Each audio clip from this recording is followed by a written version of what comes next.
एका हिरव्यागार जंगलात एक छोटीशी चिमणी राहत होती.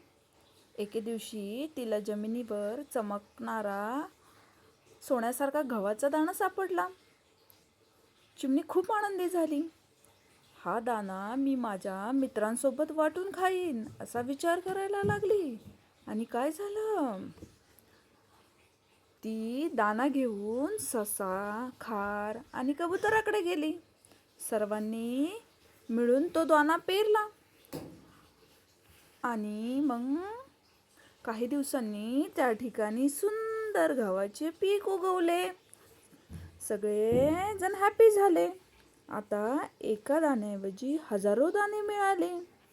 आणि चिमणी हसत म्हणाली, जे आपण वाटतो तेच अनेक पटींनी आपल्याकडे येते.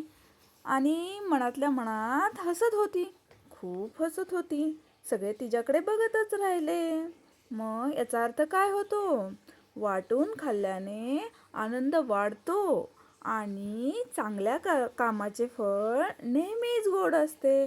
कळलं का मित्रांनो? आता सगळ्यांनी आपल्याला दिलेली वस्तू वाटून खायची असते आपल्या मित्रांसोबत.